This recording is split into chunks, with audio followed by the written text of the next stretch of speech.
શારીરિક અક્ષમતાને મજબૂત કરનાર, મનોબળથી પરાસ્ત કરનાર ભાવનગર સિવિલના હોસ્પિટલના સેવાભાવી તબીબ ડૉક્ટર ગણેશ બારૈયાનું મંગળવારે ગાંધીનગર ખાતે આરોગ્ય મંત્રી પ્રફુલ્લ પાનસેરિયાએ ભાવસભર સન્માન કર્યું હતું। આ પ્રસંગે મંત્રીએ યુવા પેઢીને પ્રેરણાદાયી સંદેશ આપતા કહ્યું કે જીવનમાં કોઈ પણ નિષ્ફળતાથી ડરશો નહીં, ડૉક્ટર ગણેશ જેવા લડવૈયા બનો। તેમણે ડૉક્ટર ગણેશ શૈક્ષણિક સંઘર્ષ ગાથાને અભ્યાસ કરતા ગુજરાતના યુવાનો માટે દીવાદાંડી સમાન ગણાવી હતી। પાનસેરિયાએ વિદ્યાર્થીઓમાં વધતા આત્મહત્યાના પ્રમાણ અંગે ઊંડી ચિંતા વ્યક્ત કરતા જણાવ્યું હતું કે એક દીકરી કે દીકરો આત્મહત્યા કરે ત્યારે મમ્મી પપ્પાના સપના રોડાય છે, જેથી નિષ્ફળતામાં હતાશ થયા વિના અથાગ મહેનત કરીને ફરી બેઠા થવું એ જ સાચું જીવન છે।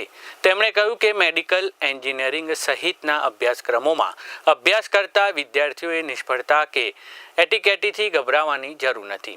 હતાશામાં વિદ્યાર્થીઓએ આત્મહત્યાનો વિચાર કરતા પહેલાં તમારા માતા પિતાની હાલત શું થશે અને તેમના હૃદય પર શું વીતશે તેનો વિચાર ચોક્કસ કરવો જોઈએ। જ્યારે હોસ્ટેલ કે બહાર રહીને ભણતા યુવાનો ઘરે જાય ત્યારે મોબાઈલને બદલે માતા પિતા, ભાઈ અને બહેન સાથે સમય વિતાવે તે ખૂબ જરૂરી છે। માત્ર ડૉક્ટર કે એન્જિનિયર બનવું એ જ સફળતા નથી, પણ તમારામાં રહેલો માનવીય અભિગમ જ તમને શ્રેષ્ઠ બનાવે છે। મિત્રો, આ ગણેશ ડૉક્ટર ગણેશ જે MBBS કરેલું છે, ખૂબ સંઘર્ષ કરીને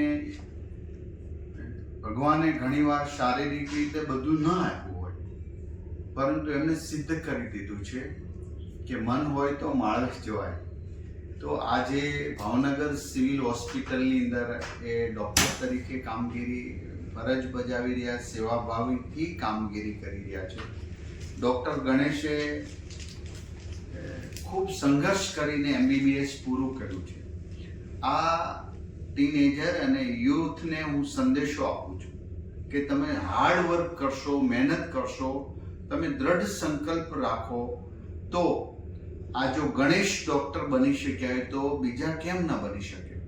એટલે માત્ર ડૉક્ટર બનવું એ નહીં, એન્જિનિયર અને કોઈ પણ ફિલ્ડની અંદર તમે જાઓ, યુવાનો કામ કરો, હતાશ નહીં થાઓ, કર્મ કરો। એમણે કર્મ કર્યું છે। હું એટલા માટે એમને આજે સન્માનિત કરી રહ્યો છું કારણ કે કેટલાય સ્ટુડન્ટ્સ વર્ષ દરમિયાન આત્મહત્યા કરી લે। તમે ક્યારેય તમારા મમ્મી પપ્પાના કલ્પના કરી છે કે એનું રુદન કેવું હશે? તમે આત્મહત્યાનો વિચાર સુધા એક યુવાન દીકરો કે દીકરી કરશે તો તમને ખબર છે તમારા મમ્મી પપ્પાની હાલત શું હશે? તમે એમના જીવ છો, તમે મમ્મી પપ્પાના સ્વપ્ન છો।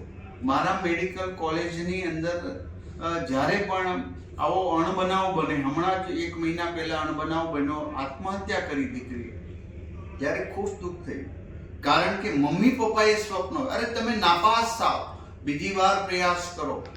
દુનિયા આજે અંધારું છે તો રાતના અંધારું સવારે સવાર થવાની જ છે।